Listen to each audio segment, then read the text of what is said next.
পরম করুণাময় ও মহান আল্লাহ তাআলার নামে আরম্ভ করছি। তোমাদের যে প্রশ্ন দিয়েছিলাম সেখানে 1, 2, 3 তিনটা সমাধান করছিলাম, আর আজকে 4 এবং 5 সমাধান করার কথা। তো 4 এবং 5-এর মধ্যে দুইটা মিল আছে, এজন্য 5 নম্বরের দুইটা করব না, একটা করব। তো দেখো, 4 নম্বর প্রশ্ন ছিল প্রাপ্ত নম্বর 31 থেকে 35 এগুলো দেওয়া আছে, আর গণসংখ্যা দেওয়া আছে। আর সাইডে এই তিনটা প্রশ্ন আমি নিজে বোঝার জন্য লিখে রাখছি। তো তোমরা একটু তোমাদের কাছে যে প্রশ্ন দেওয়া আছে ওইগুলো দেখো। 1 নম্বরে বলতেছে ক্রমযোজিত গণসংখ্যা নিবেশন সারণী তৈরি করো, যে উপপদ্ধতির থেকে ক্রমযোজিত গণসংখ্যা সারণী তৈরি করো। এখন এইটা তোমরা ক্লাস 7-এই শিখে আসছো, কিন্তু এর মধ্যে কিছু গুরুত্বপূর্ণ কথা আছে নৈবেত্তিকের জন্য, সেগুলো কিন্তু তোমাকে বুঝতে হবে। এই জন্য ভিডিওটা খুব ভালো করে দেখো, মনোযোগ দিয়ে দেখো। এখন ক নম্বর, যখন আমরা এটাকে সমাধান করব তখন লিখব ক্রমযোজিত গণসংখ্যা সারণী। কি লিখব? ক্রমযোজিত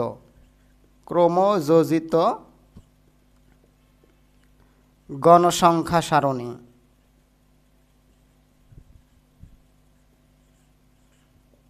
এখন এটার জন্য কয়টা আমরা সারি তৈরি করব? 1, 2, 3, 4, 5, 6, 7, 8টা ঘর আছে এদিকে, আমরা 9টা সারি তৈরি করব। 1, 2, 3, 4, 5, 6, 7, 8, 9। এগুলো অবশ্যই তুমি আগে তৈরি করে নিবা, রুল দিয়ে তৈরি করে নিবা। এখন কলাম তৈরি করব আমরা 3টা।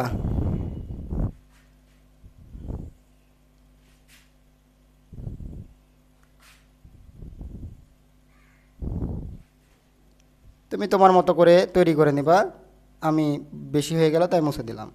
দেখো, প্রথম যে ঘরে লিখব, উপরে একবারে উপরে লিখব, এখানে প্রাপ্ত নম্বরে লিখব প্রাপ্ত নম্বর। তারপরে লিখব গণসংখ্যা, তারপরে লিখব ক্রমযোজিত গণসংখ্যা। ক্রমযোজিত।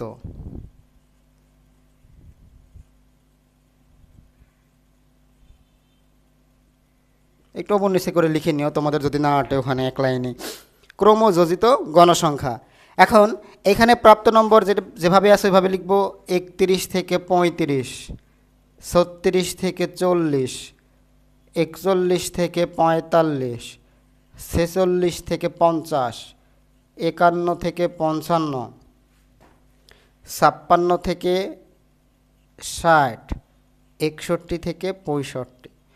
এখন একটা ঘর ফাঁকা থাকবে, সেখানে আমরা এই গণসংখ্যার যোগফলটা লিখব n দ্বারা, n = এখন প্রথমে ছিল 10, 14, 19, 24, 16, 12, 5। এখন তোমাকে খেয়াল করতে হবে যে প্রথম যে শ্রেণী আছে এই শ্রেণী ব্যাপ্তিটা কত বা শ্রেণী ব্যবধানটা কত। এখন শ্রেণী ব্যবধানটা বোঝার জন্য তোমাকে বুঝে নিতে হবে 31 থেকে 35, তার মানে 31 ধরতে হবে, 31, 32, 33, 34, 35। তার মানে কয়টা হলো? 5টা। তার মানে শ্রেণী ব্যবধান কিন্তু 5। এখন 31 থেকে 35 পর্যন্ত এই সংখ্যাগুলো কতটা আছে? অবশ্যই 10টা আছে, কিন্তু কোন সংখ্যা কতটা আছে? যেমন 31 কি 10 বার থাকতে পারে? এরকম তো শিওর না। 31-এ 10 বার থাকতে পারে, 35-এ 10 বার থাকতে পারে, 32-এ 10 বার থাকতে পারে, কিন্তু আবার 31 একবার, 32 একবার, 33 একবার থাকতে পারে, 34 এবং 35 মিলে 7 বার থাকতে পারে। এরকম করে যাই হোক 31 থেকে 35 পর্যন্ত সংখ্যাগুলো আছে 10 বার। ঠিক এখানে 36 থেকে 40 পর্যন্ত সংখ্যাগুলো আছে 14 বার। এভাবে চলতেই আছে, কিন্তু কোন সংখ্যা নির্দিষ্ট করে কিন্তু এখানে বলে দেওয়া নাই। যেমন এখানে 56 থেকে 60 পর্যন্ত সংখ্যাগুলোর মধ্যে 56, 57, 58, 59, 60 এই 5টা সংখ্যা মিলে আছে 12 বার, কিংবা কোন সংখ্যাটা বেশি বার আছে বা কম বার আছে এটা তো শিওর না, কিন্তু এর মধ্যেই আছে 12 বার, এটা বোঝাচ্ছে এগুলো দ্বারা। এখন এই যে ক্রমযোজিত গণসংখ্যাটা হচ্ছে এইগুলোর যোগফল আসলে পর্যায়ক্রমে যোগফল। যেমন এখানে 10 আছে, আমি 10 লিখব প্রথমে 10, বোঝানোর জন্য আমি দাগ দিয়ে নিচ্ছি, তোমরা কিন্তু দাগ দিবে না। এইভাবে দেখো 10 10 ছিল। এখন এই 10-এর সাথে একটু কর্নার করে যোগ করতে হবে।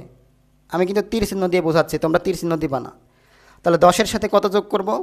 14 যোগ করে ফলাফলটা এদিকে, তীর চিহ্ন দিচ্ছে এদিকে, তাহলে কত হচ্ছে? 24। সেম আবার এখান থেকে তীর এদিকে নিচের দিকে যোগ হবে, আর এদিকে ফলাফল হবে, এখানে হবে ফলাফল। তাহলে দেখো 24 আর 19 কত হচ্ছে? 43। একটু যোগ করে নাও, 43। আবার এদিকে যোগ করো, এ দাগগুলো দিও না, আমি তোমাদের বোঝানোর জন্য দাগগুলো দিয়ে দিচ্ছি। তাহলে 43 আর 24 যদি যোগ করি কত আসবে? এখানে খেয়াল করে দেখো 67। 67-র সাথে আবার 16 যোগ করো, যোগ করে ফলাফল এদিকে কত আসবে? 67-র দিকে যোগ করলে 83।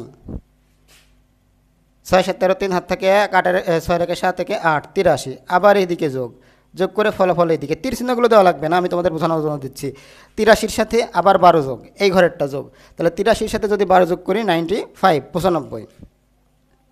এইবার এইখানে যোগ করো 95 5 যোগ করে দেখো 100 হয়। তার মানে এগুলো যোগফলটা হচ্ছে 100।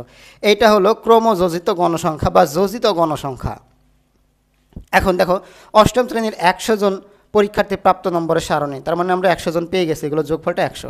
তার মানে এখানে আমরা লিখে দিব 100। এইটা এই দাগগুলো দিয়ে খারাপ লাগতেছে, কিন্তু তোমাদের বোঝানোর জন্য দিলাম, তোমরা দিও না।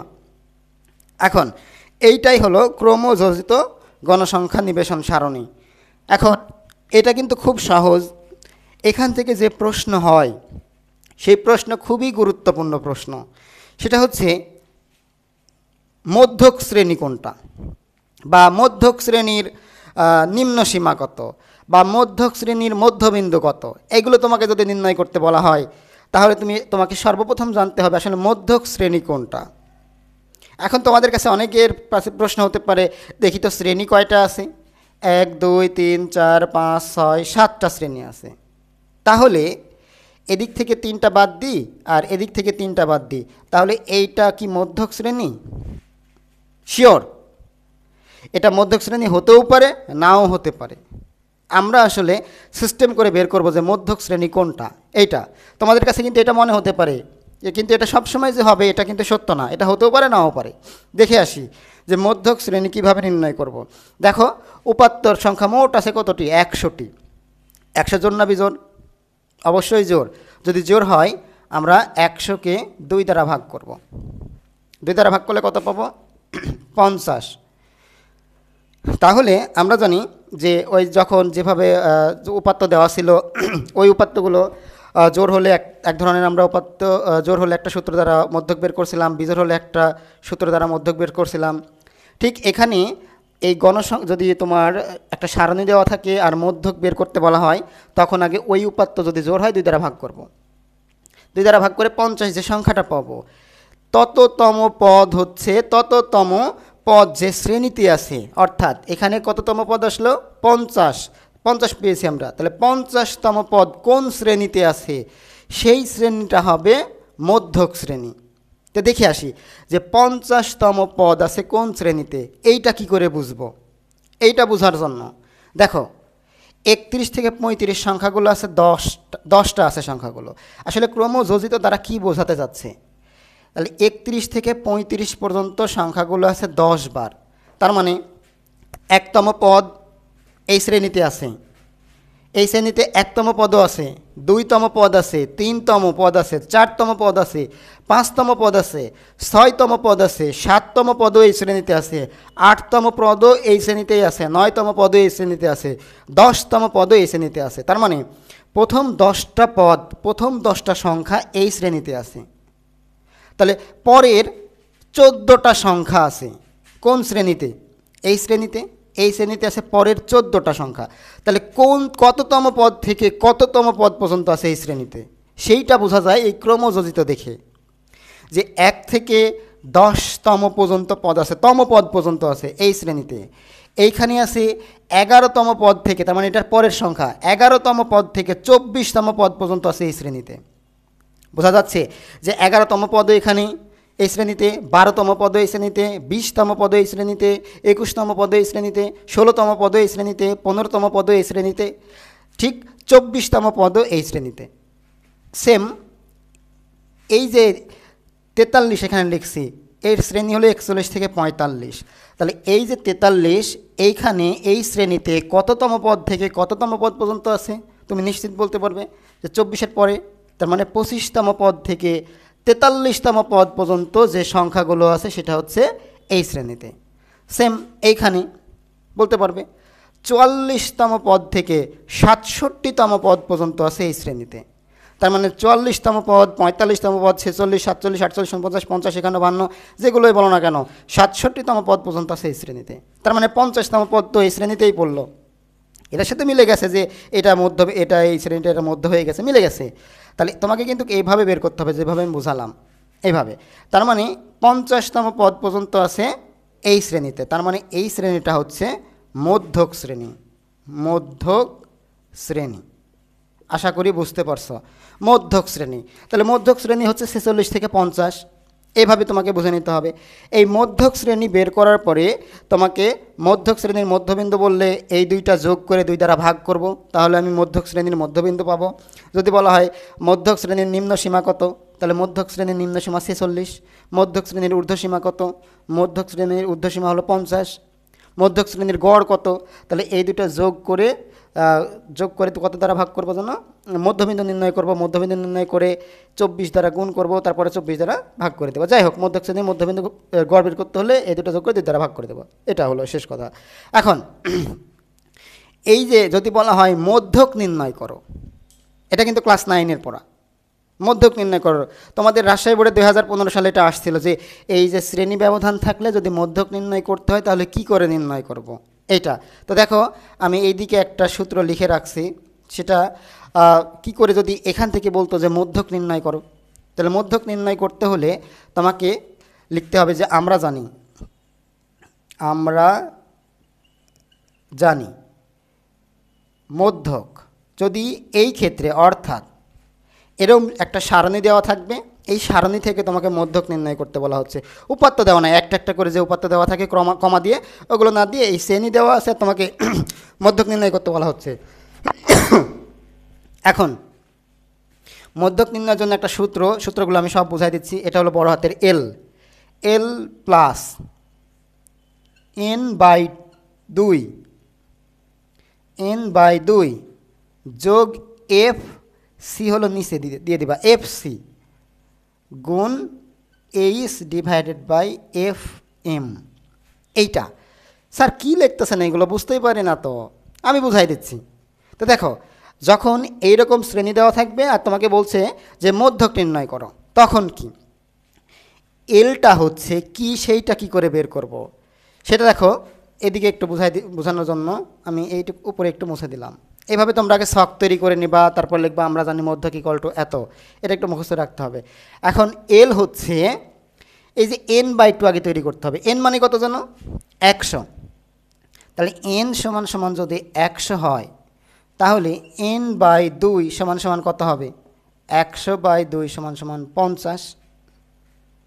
ঠিক আছে, তার মানে আমরা n/2 কত পেয়ে গেছি। তুমি সাইড লোডটা এখানে দিতে পারো যে এখানে n/2 সমান 50। n/2 আগে লিখলাম, n/2 সমান 50। এখন এই যে 50 আমি পেয়ে গেলাম, এইটা কোন শ্রেণীতে আছে, 50তম পদ কোন শ্রেণীতে আছে, সেই শ্রেণীর নিম্ন সীমাটা হচ্ছে এল।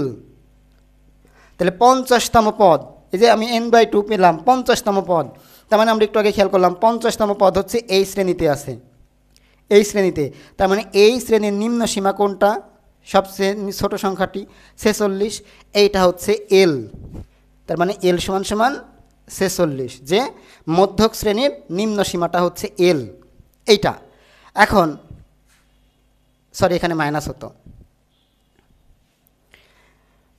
এখন এফসি n/2 এল পেয়ে গেলাম, n/2 পেয়ে গেলাম। এখন এফসিটা কী হবে, এফসি হচ্ছে তোমার এই শ্রেণীতে সর্বোচ্চ সংখ্যা কোনটা আছে, সর্বোচ্চ দেখো 10, 14, 19, 24, 16, 12, 5, সর্বোচ্চ সংখ্যা আছে 24। এইটা হচ্ছে এফ এম ধরা হয়। আমরা আগে যেটা যেটা জানি সেটা লিখব এফ এম। তাহলে এফ এম সমান কত? 24। এবার দেখি এফ সি। এফ সি দেখবো, আমরা যেটা আগে জানি সেটা আগে লিখলাম বোঝানোর জন্য।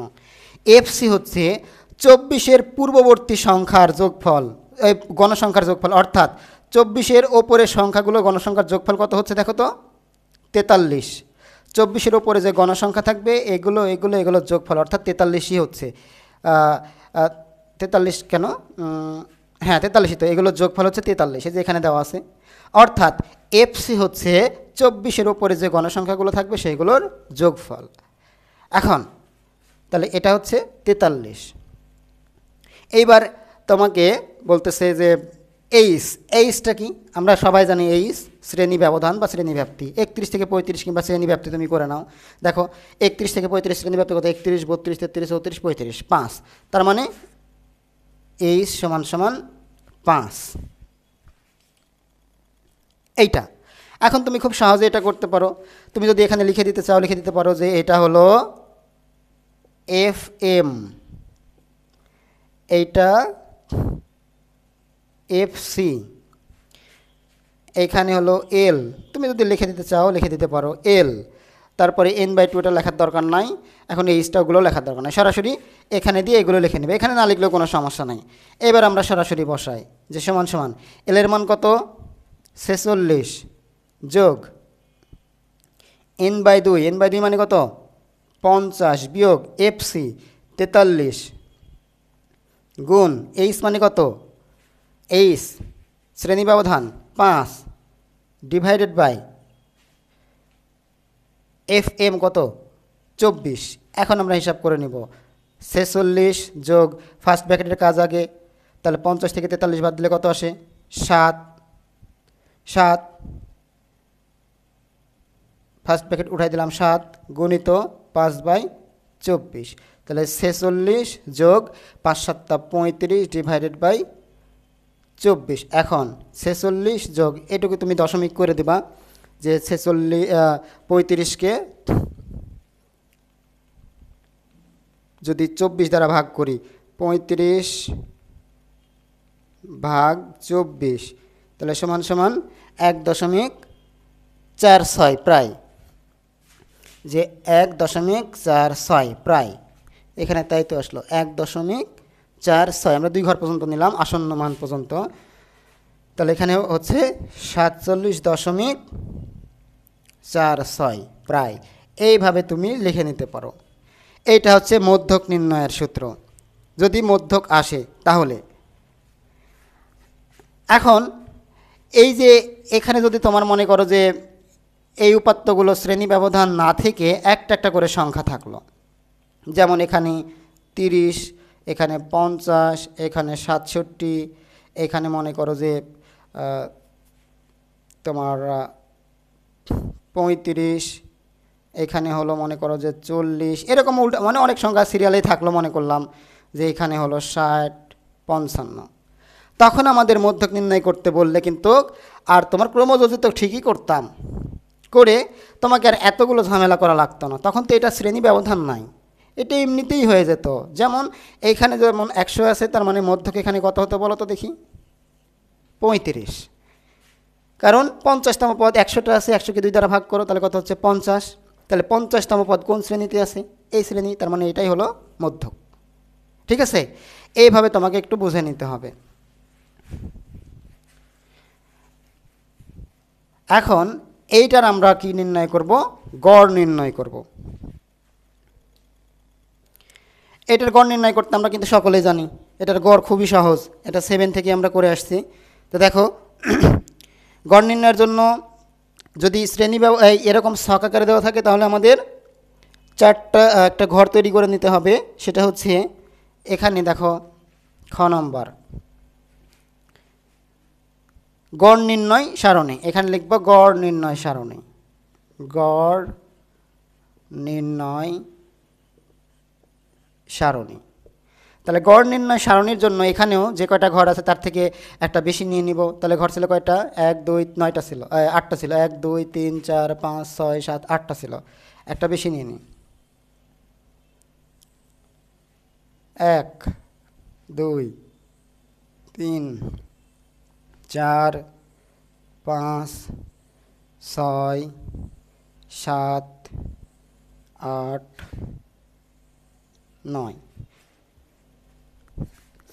এখন এইখানে যদি তোমাদের সারণীটা দেওয়া থাকে, অর্থাৎ এরকম বক্স আকারে দেওয়া থাকে, তাহলে আমাদের কলাম তৈরি করতে হবে 4টা। একটু মাথায় রাখতে হবে, 4টা কলাম তৈরি করব। প্রথমে যেটা দেওয়া আছে আমরা সেটাই লিখব। শ্রেণী, যদি মনে করো যে প্রাপ্ত নম্বর, এটা আমরা প্রাপ্ত নম্বর না লিখে শ্রেণী ব্যাপ্তি লিখতে পারি বা শ্রেণী ব্যবধান লিখতে পারি। শ্রেণী ব্যাপ্তি, শ্রেণী ব্যাপ্তি লিখে নিই। 31 থেকে 35, 36 থেকে 40, 41 থেকে 45, 46 থেকে 50, 51 থেকে 55, 56 থেকে 60, 61 থেকে 65। এখন এইটা দেওয়ার পরে তোমাকে তোমার সকলে জানা আছে মধ্যমান নির্ণয় করতে হয়, যেটাকে আমরা ধরি কি মধ্যমান। এটাকে ধরে নি কি এক্স আই। তার মানে এই যতগুলো সংখ্যা আছে সবাই হলো এক্স আই। তার মানে x1 কত হবে বলো তো দেখি। x1, তার মানে x1 হচ্ছে এই দুইটার গড়, অর্থাৎ এটা যোগ করে 2 দ্বারা ভাগ। তাহলে 31 আর 35 যদি যোগ করি তাহলে কত আসতেছে, এদিকে 6, 3 এর 3 6, 66কে 2 দ্বারা ভাগ করব, তাহলে কত আসতেছে এখানে 33। তাহলে এই শ্রেণীর মধ্যবিন্দু হচ্ছে 33। ঠিক এটাকে তুমি যদি যোগ করে দাও, এদিকে হলো 6 আর এদিকে হলো 6 আর এদিকে হলো 7, 76কে যদি 2 দ্বারা ভাগ করো তাহলে কত আসে 38। এখন দেখো এই হিসাবগুলো খুব সহজ, কিন্তু তুমি এখানে যদি হিসাব করো দেখো 43, এইখানে 48, 53, 58, খুব সহজ কিন্তু। এই 1 2 করার পরে তোমার এমনিতেই মনে হয়ে যাবে এগুলো। এখানে 63। এইভাবে তোমাকে মধ্যবিন্দু নির্ণয় করে নিতে হবে। এখন তোমাকে যদি বলা হয় বলো তো x5 কোনটা, এটা x1, x2, x3, x4, x5 হলো 53, এরকম। এখন এই মধ্যমান নির্ণয় করার পরে আমরা গণসংখ্যা লিখব বা ঘটন সংখ্যা। গণসংখ্যাকে আমরা ধরে নেব এফআই ধরে নেব। এখন এই গণসংখ্যা যেভাবে আছে সেভাবেই, যে এফআই এগুলো সব মিলে এফআই। তার মানে f1 হচ্ছে 10, f2 14, f3 কত আছে, f3 19, f4 24, f5 16, x6 12, তারপরটা 5। এইবার আমরা যেটা করি সেটা হলো কি এফআই আর এক্সআই এর গুণফল, এফআই এক্সআই। আমি যখন একজনকে পড়াতাম সে বলতো ফিক্সি, এইটা আসলে এফআই আর এক্সআই এর গুণফল, আইটা কিন্তু নিচে এরকম। তাহলে দেখো এফআই যখন আই সমান 1 নিব, তার মানে এটা গুণ করব 330, 38 আর 14, 38 এবং 14 গুণ করলে হয় 532। তারপরে 38 এবং এত যোগ করলে গুণ করলে 532, তারপরে এটা গুণ করলে হয় 817। আমি একটু দেখেই বসাচ্ছি, তুমি একটু ক্যালকুলেটার করে নেবা। তারপরে দুইটা যদি গুণ করি, যে 48 আর 24 যদি গুণ করি তাহলে 1152। দেখো তারপর এটা যদি গুণ করি 53 আর 16 গুণ করলে 848। 58 আর 12 যদি আমি গুণ করি তাহলে আসবে 696। 63 আর 5 যদি আমি গুণ করি তাহলে আসবে 315। এইভাবে। এখন তোমাদের এখানে বলা হয় এন, মোট তুমি এখানে লিখে দিতে পারো মোট, বা এখানে লিখতে পারো মোট। এটা সমান সমান কত আসছে জানো? 100। আর এইখানে এই চিহ্নটাকে আমরা কি বলে জানো? সামেশন, যোগফল। কার কার? এফ আই এক্স আই, এইটার যোগফল summation of F I X I. তার মানে এফ আই এক্স আইয়ের যোগফল কত? এইগুলোর যোগফল তুমি ক্যালকুলেটারে করে নিবা, কারণ তোমাদের তো ক্যালকুলেটর দিবেই। 4690 আসে, 4690। এগুলোর যোগফল হচ্ছে 4690। এখন তোমরা গড়টা করে নিবা যে অতএব গড়, গড় কি কিন্তু আমরা বলি এক্স বার, উপর এরকম টান দিয়ে এটাকে বলি এক্স বার। এক্স বার মানে কিন্তু গড় বোঝায়। গড় কি? যে summation of F I X I divided by N, এইটা। এখন তুমি দিয়ে দিবা, মান দিয়ে দাও যে 4690 ডিভাইডেড বাই 100, অতএব কত আসতেছে এদিকে? 46.9। এটাই উত্তর। এইভাবে তোমরা গড় করে নিবা। এখন এইটা থেকে তোমাকে যদি বলা হয়, যেমন পরের প্রশ্নে বলা হচ্ছে শেষেরটা বৃত্তলেখ অঙ্কন করো, যে উপাত্তগুলোর বৃত্তলেখ অঙ্কন করো। তাহলে এইখানে এটা আমি মুছে দিলাম। বৃত্তলেখ গতদিন শেখানো হয়েছিল, তারপরে একটু তোমাদের দেখাচ্ছি, কারণ এটা তোমরা করে নিতে পারবে। এখানে কিছু দশমিক আছে, দশমিক থাকলে একটু বাড়াই দিয়ে, চাঁদাতে একটু বাড়াই দিয়ে, সামান্য একটু বাড়াই দিব, তাহলে হয়ে যাবে। তো দেখো গ নম্বরে বলতেছে যে বৃত্তলেখ, যে উপাত্তগুলোর বৃত্তলেখ আঁকো। তো এখানে মোট শিক্ষার্থী কতজন লিখব? এখানে মোট শিক্ষার্থী 100 জন। তার মানে এখানে দেখো এগুলো মোট শিক্ষার্থী 100 জন। এইটা এখানে তো আর কোনো দেশ না, এখানে কিন্তু শ্রেণীব্যাপ্তি হিসেবে দেওয়া আছে। তখন কিন্তু তোমাকে শ্রেণীব্যাপ্তিটাই ওখানে বসাইতে হবে, বা কোণের নামগুলো তুমি কোণের ডিগ্রিগুলো বসাইতে পারো। তাহলে এখানে 100 জনের জন্য আমাদের তো বৃত্তলেখ অঙ্কন করতে বলছে। তার মানে এর কেন্দ্রে কত ডিগ্রি কোণ উৎপন্ন হয়? 360 ডিগ্রি। তাহলে 360 ডিগ্রি কতজন ফিল আপ করবে, পূরণ করে ফেলবে? 100 জন। তার মানে 100 জনের জন্য কোণ, 100 জন শিক্ষার্থীর জন্য কোণ কত ডিগ্রি? 360 ডিগ্রি। তাহলে একজন শিক্ষার্থীর জন্য কোণ কম 360 ডিগ্রি ডিভাইডেড বাই 100।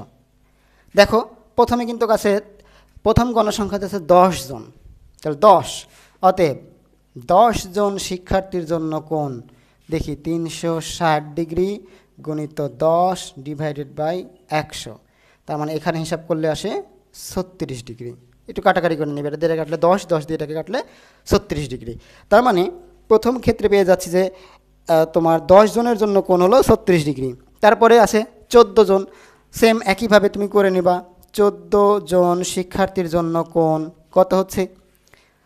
300। এভাবে আর এত 3 লাইন করার দরকার নাই। 360 ডিগ্রি গুণ 14 ডিভাইডেড বাই 100 সমান সমান এখানে আসবে 50.4 ডিগ্রি, 0.4 ডিগ্রি। এ পাশে দিয়ে দেব। সেম দেখো তুমি এভাবে করে নিবা। তারপরে 19 জন শিক্ষার্থীর জন্য প্রয়োজনীয় কোণ, এটা আমি আর করলাম না, যে তুমি এভাবে হিসাব করলে আসবে। দেখো আমি একটু দেখে করে দিচ্ছি, 68.4 ডিগ্রি, 68.4 ডিগ্রি। তারপরেরটা আসবে 86.4 ডিগ্রি, যে 24 জনের জন্য কোণ, 24 জনের জন্য কোণ 86.4 ডিগ্রি। দশমিক আসলে কোনো সমস্যা নেই, তুমি এগুলো তৈরি করে নেবে এভাবে। তারপরে দেখো কতজন ছিল? তারপরে 24-এর পরে 16 জন। তাহলে 16 জনের জন্য কোণ আমি একটু উপরে করে নিচ্ছি। এখানে 16 জনের জন্য কোণ একটু তৈরি করে নিবা। যদি এটা আমি এরকম করি তাহলে 360 ডিগ্রি গুণ 16 ডিভাইডেড বাই 100 সমান সমান 57.6 ডিগ্রি, 57.6 ডিগ্রি। তারপরে 12 জনের জন্য কোণ আমি আর তৈরি করলাম না এভাবে। 12 জনের জন্য হিসাব করলে আসবে 43.2 ডিগ্রি। তারপরে 5 জনের জন্য কোণ দেখি 5 জনের জন্য কত আসে, হিসাব করলে পাবো আমি 18 ডিগ্রি। হিসাব করে নিবা একটু, 18 ডিগ্রি। এইভাবে যখন তুমি কোণগুলো পেয়ে যাবে, তখন সম্পূর্ণ শেষ করার পরে তোমাকে যে কথাটা লিখতে হবে সেটা হচ্ছে, এখন প্রাপ্ত কোণগুলো, এই যে কোণগুলো আমি পেলাম, এখন প্রাপ্ত কোণগুলো 360 ডিগ্রি এর অংশ হিসেবে নিম্নে আঁকা হলো। এইটা ঠিক আছে? দেখো, এটা লেখার পরে যে চিত্রকণটা অবশ্যই তোমাকে পেন্সিল কম্পাস দিয়ে আঁকতে হবে। এখন এটা সুন্দর একটা বৃত্ত তৈরি করে নেবা আগে। আমার হাতে অত ভালো বৃত্ত হচ্ছে না। বৃত্ত নেওয়ার পর এটা তো অবশ্যই একটা কেন্দ্র আছে। এদিক থেকে আগে একটা ব্যাসার্ধ অঙ্কন করে নেবা। ব্যাসার্ধ নেওয়ার পরে প্রথম যে কোণ আমরা পেয়েছিলাম 36 ডিগ্রি, এই 36 ডিগ্রি এখানে চাঁদার কেন্দ্র বসিয়ে, তোমরা অবশ্যই কোণ আঁকতে জানো, গত ইয়েতে শিখেছিলাম। এখান থেকে কোণ এঁকে দিবা। এখন 36 ডিগ্রি, এটা তোমার ছিল কত শ্রেণীতে ছিল? 36 ডিগ্রি 36 ডিগ্রি ছিল, খেয়াল করে দেখো যে 31 থেকে 35 শ্রেণীতে। 36 ডিগ্রি ছিল 31 থেকে 35, শ্রেণীটা লিখে দেবা 31 থেকে 35। তারপরে এটা হয়ে গেল। তারপর 54.4 ডিগ্রি কীভাবে আঁকবো? এখান থেকে 50 ডিগ্রির পরে একটু সামান্য, তার মানে 50-এ দিয়ে দিলেই আসলে একটা, যখন তুমি চাঁদা দেখবা, চাঁদা তো এরকম আকৃতি থাকে, এটা তো 50, এখানটা কিন্তু খুব কাছে, তার মানে ওই কাছাকাছি একটু বুঝাই দিবা। ওই মানে 50 এখানেও খুব কাছাকাছি, বা 50.4, ওটা তো আর ভাবে মেপে দেখবে না, একটু কাছাকাছি দিয়ে দিবা। তাহলে এটা যে শ্রেণীতে আছে সেটা হলো 36 থেকে এভাবে দিয়ে দেবা যে 36 থেকে 40, তারপরেরটাও এঁকে দিবা, এভাবে সম্পূর্ণটা এঁকে দিবা। ঠিক আছে? এটা কত জন্য ছিল? 41 থেকে এইভাবে তুমি সম্পূর্ণটা পূরণ করে দিয়ে দিবা। দেওয়ার পরে শেষে লিখে দিবা যে চিত্র, পাইচিত্র। এইভাবে পাইচিত্র করে দিবা। দশমিক যেভাবে আছে একটু খালি বাড়াই দিবা। ঠিক আছে? এইভাবে একটু তোমার পাইচিত্রটা শেষ করবে। দেখো, তোমাদের আরেকটা যেটা প্রশ্ন ছিল সেটা হচ্ছে,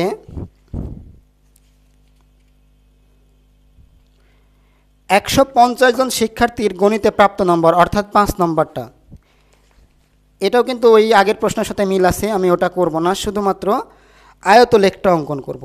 গড় তোমরা সব নিজেই করে নেবা, কারণ আগেরটার এটা একই, সেম। এখন এইখানে তোমাকে বের করতে বলছে আয়তলেখ। আমার কাছে গ্রাফ নাই, আমি কিন্তু হোয়াইট বোর্ডে দেখাবো। দেখো, এখানকার যে আমি ক খ করবো না, গ নম্বরটা করে দিচ্ছি। যে এখানে বলতেছে উপাত্তগুলো থেকে আয়তলেখ আঁকো। তাই আয়তলেখ আঁকতে হলে তোমাকে আগে অবিচ্ছিন্ন সারণী তৈরি করতে হবে। যে আয়তলেখ অঙ্কনের জন্য অবিচ্ছিন্ন সারণী, বা লিখতে পারো আয়তলেখ অঙ্কনের জন্য অবিচ্ছিন্ন সারণী। এখন এই অবিচ্ছিন্ন কি আর বিচ্ছিন্ন কি তুমি ভালো করে বুঝতে পারবে, আমি বুঝাই দিচ্ছি। দেখো, এখানেও ছিল ঘর 1 2 3 4 5 6 7 8, আমরা 9টা তৈরি করব।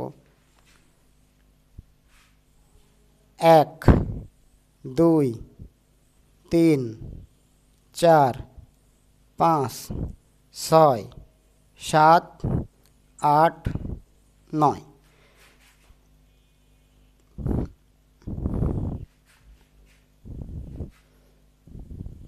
এখানে কিন্তু ক্রমযোজিতর প্রয়োজন নেই। দেখো, এখানে আমাদের শ্রেণীব্যাপ্তি লিখব, শ্রেণীব্যাপ্তি। তারপরে লিখব শ্রেণীব্যাপ্তি, তারপরে লিখব আমরা অবিচ্ছিন্ন শ্রেণীব্যাপ্তি।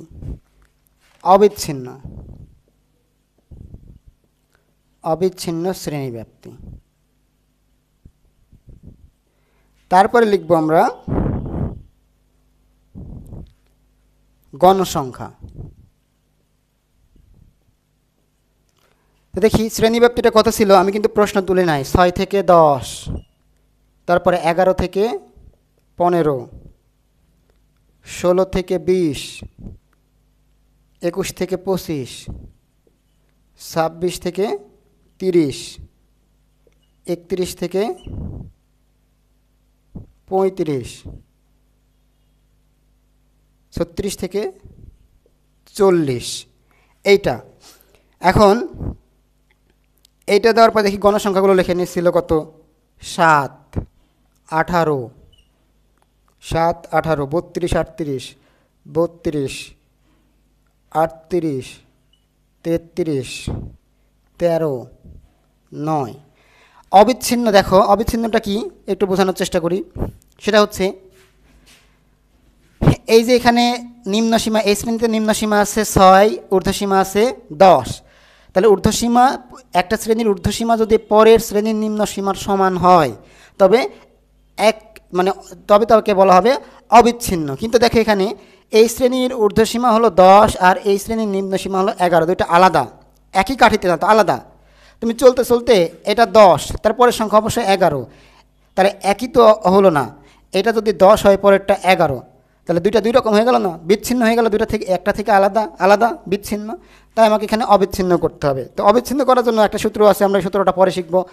এখন এটার জন্য তোমরা জানো যে 0.5 কমাইতে হয়, এদিক থেকে নিম্নসীমাকে 0.5 কমাইতে হয় আর ঊর্ধ্বসীমাকে 0.5 বাড়াইতে হয়। তার মানে এটা আসবে 5.5, 5 কমাইলাম আর এটাকে 5 বাড়াতে হবে। এটা কিন্তু বিয়োগ চিহ্ন না, তার মানে 10.5, এটাকে কমাচ্ছি এটাকে বাড়াচ্ছি, সেম এটাকে। তাহলে 10.5, এটাকে কমালাম এটাকে বাড়ালাম, দেখো 15.5 মিলে গেল। দেখো 10.5, 10.5, তাহলে দুইটা একই, একটা শ্রেণীর ঊর্ধ্বসীমা এবং তারপরে শ্রেণীর নিম্নসীমা যদি সমান হয় তবে সেই শ্রেণীব্যাপ্তিকে বলা হয় অবিচ্ছিন্ন শ্রেণীব্যাপ্তি।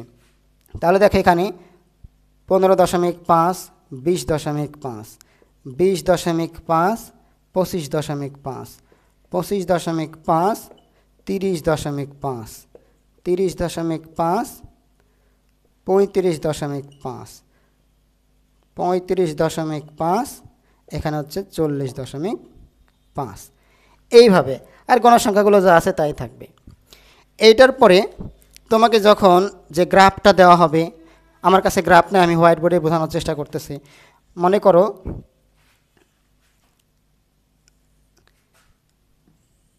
এইটা তোমাদের গ্রাফ পেপার দেওয়া আছে, এইটা। এখন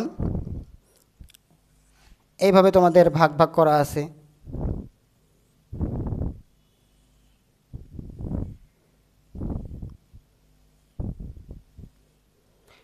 এখন খেয়াল করো, এর মধ্যে থেকে মনে করো যে যে ছোট ছোট করে যেগুলো দেওয়া আছে আমি এগুলো দিলাম না, এগুলো তোমরা একটু বুঝে নেওয়ার চেষ্টা করো। এভাবে 4টা 5টা করে আছে, 10টা করে আছে, মনে করো যে এক ঘরে 10টা করে আছে। মনে করো আমি বোঝানোর জন্য 2-4টা দিয়ে দিলাম।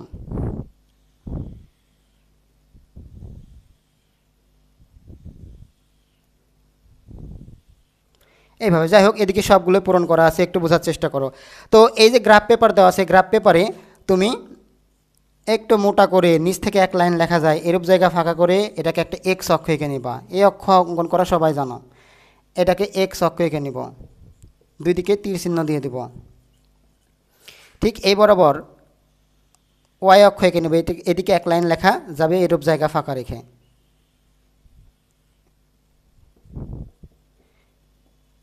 তাহলে এটা বড় হাতের এক্স দিয়ে দিব, এটাকে এক্স ড্যাশ দিয়ে দিব, এদিকে বড় হাতের ওয়াই, এদিকে ওয়াই ড্যাশ, আর এটা হবে ও মূলবিন্দু। এইভাবে এইভাবে আমরা একটু দিয়ে দেওয়ার চেষ্টা করব। তো খেয়াল করো, গ্রাফটা করতে পারবে। গ্রাফ আমি হাতে কলমে দেখালে ভালো হতো। দেখি তোমরা যদি এটাতে বুঝতে না পারো তাহলে আমি পরবর্তীকালে হাতে কলমে করে দেবো, মানে গ্রাফ পেপার দিয়ে ছোটো করে ভিডিও করে দেবো। তো দেখো এখানে কিন্তু আমরা লিখব অবিচ্ছিন্ন শ্রেণীব্যাপ্তি, অবিচ্ছিন্ন শ্রেণীব্যাপ্তি। আর এদিকে লিখব কি, গণসংখ্যা। এভাবে এইভাবে দেওয়ার পরে দেখো এখানে কিন্তু 5 থেকে শুরু নাই, তুমি প্রথমকার 5 ঘরকে এই দাগটা মুছে দিয়ে 5 ঘরকে এইভাবে ভাঙা চিহ্ন দিয়ে দিবা, 5 ঘর ভাঙা চিহ্ন দিয়ে দিবা। তাহলে অনুপস্থিত ঘর আছে বুঝতে কিন্তু ভাঙা চিহ্ন ব্যবহার করা হয়। এখন ভাঙা চিহ্ন দেওয়ার পরে দেখো এই যে পরের তুমি কত ঘরকে এক একক ধরবা, শ্রেণী ব্যবধান 5 করেই আছে কিন্তু, তাহলে এক ঘরকে তুমি এক একক ধরো, যে এক্স অক্ষ বরাবর এক ঘরকে এক একক। তাহলে দেখো মনে করো যে এখানে 5 ঘরই আছে, ধরে নিলাম যে 5 ঘর, 1 2 3 4 5 ঘরে ধরে নিলাম যে 5 ঘরই আছে। তার মানে এখান থেকে এইটুকু কোন শ্রেণী ব্যাপ্তি হবে, কতটুকু, 5.5 থেকে 10.5। তুমি এখানে লিখে দিবা, খেয়াল করো, এখানে লিখে দিবা যতটুকু ভাঙা চিহ্ন দিলে 5.5, তার 5 ঘর, তুমি এক ঘরকে এক একক ধরছো, তার মানে এখানে তুমি লিখে দিবা কত জানো, 5-এর পরে 10.5, 10.5, তারপরের 5 ঘরে এখানে লিখে দিবা কত, 10.5-এর পরে লিখে দিবা 15.5, এইভাবে শেষ করবা, 5 করে ধরলেই হবে আশা করি। পরবর্তীকালে যে প্রবলেমগুলো হয় আমি আবার অবশ্য করে দিব। আর ওয়াই অক্ষে তুমি এক ঘরকে এক এককই ধরে নিতে পারো, যেহেতু অনেক বড় বড় সংখ্যা আছে, বা 2 ঘরকে এক একক ধরে নিতে পারো। তো ওয়াই অক্ষে দেখো আমি এক ঘরকে যদি এক একক ধরি, প্রথমে 7, তাহলে এখান থেকে তুমি 7 ঘর উঠবা, 1 2 3 4 5 6 7, এইভাবে উঠবা। তাহলে কতটুকু ছিল, 5.5 থেকে 10.5 পর্যন্ত। তাহলে এইভাবে তুমি একটা আয়তক্ষেত্র এঁকে নিবা। সেম পরেরটাতে আমি আশা করি তোমরা পারবে, কারণ তোমরা এর আগে শিখছো। 10.5 থেকে 15.5, এই 10.5 থেকে 15.5 এই শ্রেণী ব্যাপ্তিটুকু, এইটা কতটুকু উঠবে, 18। তার মানে এখান থেকে তোমাকে 18 পর্যন্ত গুণে নিতে হবে। 18 পর্যন্ত যদি হয়, তার মানে সেখান থেকে এটুকু দাগ দিয়ে আবার একটা আয়তক্ষেত্র এঁকে নিবা। এইভাবে আয়তক্ষেত্রগুলো যতটুকু হয় সেটা শেষ করার চেষ্টা করবে। অবশ্যই কিন্তু আমাকে খাতা দেখাইতে হবে। এখন তোমাকে এখানে একটা বড় ব্যাপার, যে যদি এখানে যেখানে জায়গা ফাঁকা থাকবে সেখানে এর স্কেলটা লিখে দিবে। স্কেলটা কি, স্কেলটা হচ্ছে এক্স অক্ষ বরাবর ক্ষুদ্রতম বর্গের এক বাহুর দৈর্ঘ্য সমান 1 একক এবং ওয়াই অক্ষের ক্ষুদ্রতম বর্গের এক বাহুর দৈর্ঘ্য সমান 1 একক। বা লিখতে পারো যে উভয় অক্ষের ক্ষুদ্রতম বর্গের এক বাহুর দৈর্ঘ্য সমান 1 একক, এইটা লিখবা। আর এটা লেখার পরে তোমরা এই গ্রাফটা আসলে কোথায় দিবা, অবিচ্ছিন্ন সারণী দিবা, সারণী দেওয়ার পরে ব্যাখ্যা দিবা, এইটার ব্যাখ্যা দিবা। এটার ব্যাখ্যাটা কিভাবে দিবা, এইটার ব্যাখ্যা দিবা, দেখো আমি একটু বলতেছি, তোমরা একটু খেয়াল করে নাও। সেটা হচ্ছে ছক কাগজে, একটু বোঝার চেষ্টা করবে, যে ছক কাগজে এক্স ও এক্স ড্যাশ, ছক কাগজে এক্স ও x dash O Y dash, Y dash লিখে নেবা। কিন্তু ছক কাগজে এক্স ও x dash O Y dash দুটি পরস্পর লম্ব সরলরেখা আঁকা হয়েছে, ঠিক আছে। তারপরে লিখব এইটা এক্স অক্ষ বরাবর শ্রেণীব্যাপ্তি ও ওয়াই অক্ষ বরাবর গণসংখ্যা ধরা হয়েছে। ভালো করে মনে রাখতে হবে কিন্তু, যে ছক কাগজে এক্স ও x dash O Y dash পরস্পর লম্ব সরলরেখা আঁকা হয়েছে।